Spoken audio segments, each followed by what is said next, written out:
Hello guys, நான் தான் உங்கள் எம்பிகே கிரியேஷன். ஸோ ஒரு சின்ன விஷயம் உங்கள்கிட்ட ஷேர் பண்ணிக்கணும் அப்படின்னு நினச்சேன். ஸோ அதுக்காண்டி தான் இந்த வீடியோ மேக் பண்ணேன். வீடியோ ரொம்ப லென்த்தாக போகும்னு நினைக்கிறேன். ஸோ சரி, ஷார்ட்டாக முடிச்சிடுவோம்.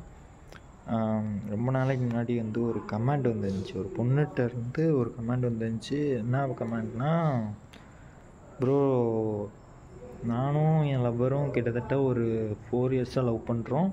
ஸோ இப்போ லாஸ்ட்டு 6 மந்த்ஸாக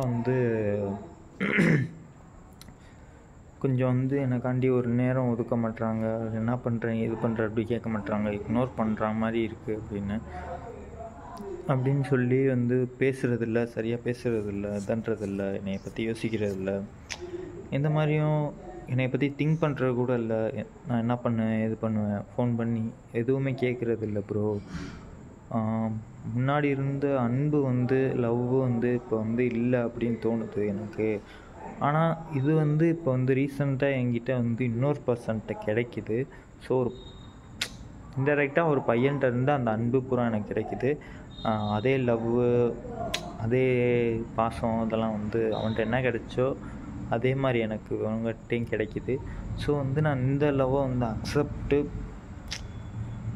பண்ணிக்கலாமா அப்படி சொல்லி பண்ணிக்கிட்டா அது ரைட்டா அப்படின்ற மாதிரி கேட்டிருந்தாங்க. உங்களுக்கு மைண்டில் என்ன தாட் இருக்குது அப்படின்றத கீழே கமெண்ட்டில் சொல்லுங்கள். ஆனால் என்னை பொறுத்த வரைக்கும் இதுக்கு என்னென்னா,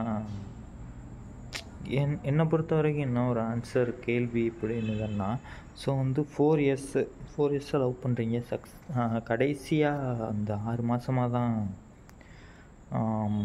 இதுன்றதில்லை, அவங்க பேசுகிறதில்ல, ஸோ இக்னோர் பண்ணுற மாதிரி இருக்குது, அவ்வளோவா டச்சில் இல்லை, இதெல்லாம் கேட்குறதில்ல, பிஸியாகவே இருக்காங்க அப்படின்னு சொல்கிறீங்க. ஸோ அப்போ அந்த 3 வருஷம், இப்போ கிட்டத்தட்ட 3 வருஷம் நல்லா சந்தோஷமாக தானே இருந்திருப்பீங்க. 2 பேருமே சந்தோஷமாக தானே இருந்திருப்பீங்க.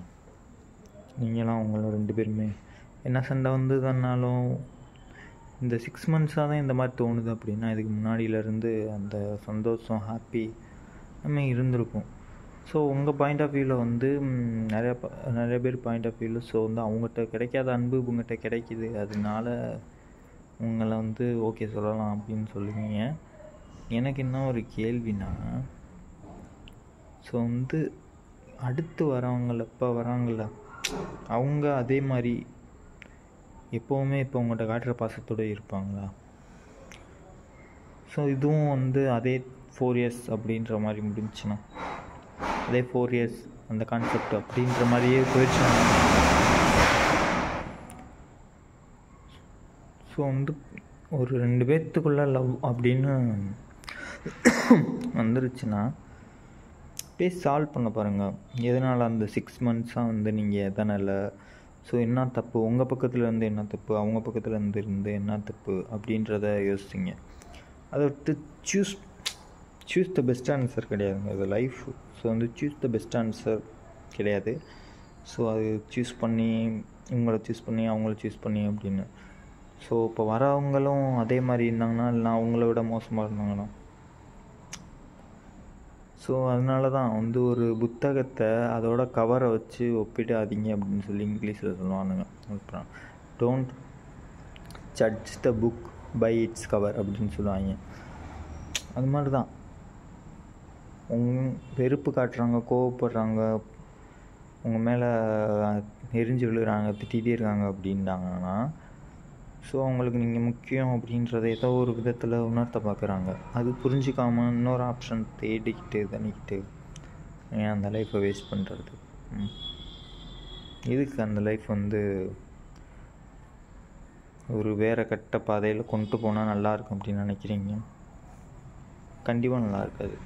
ஸோ அந்த ஒரு சுச்சுவேஷனில் அப்போனா நீங்கள் உங்கள் லைஃப் பார்ட்னராக தேர்ந்தெடுக்கணும்னு வச்சுக்கோங்களேன். இப்படியே இவங்கள விட இவங்க பெட்டர், இவங்கள விட இவங்க பெட்டர் அப்படி இப்படின்னா கிட்டத்தட்ட நீங்கள் ஒரு 500 ஆப்ஷன்ஸாக எடுத்துக்கோங்க. பாய்ஸ் கேர்ள்ஸ் 2 பேத்துக்குங்க சொல்லுங்கள், 500 ஆப்ஷன்ஸ் எடுத்துக்கோங்க. அது வரைக்கும் உயிரோடு இருக்கீங்களான்னு பார்ப்போம். ஸோ லவ்வில் இந்த ஆப்ஷன்ஸ்லாம் தயவு செஞ்சு எடுக்காதீங்க. ஏன்னா அது ரொம்ப கொடுமையான விஷயம். அது ஃபீல் பண்ணவங்களுக்கு மட்டும்தான் தெரியும். அந்த இது எல்லாத்துக்கும் தெரியாது. ஒரு தடவை அந்த டிசிஷன் எடுத்து வந்துட்டிங்கன்னா அடுத்து அதிலிருந்து வெளியில் வந்து ஒன்றும் பண்ண முடியாது. ஸோ இப்போயே ஒரு டிசிஷன் எடுக்கிறதுக்கு முன்னாடி நிறைய தடவை வந்து யோசிச்சுக்கோங்க கைஸ். ஸோ எல்லாத்துக்கும் புரியும்னு நினைக்கிறேன்.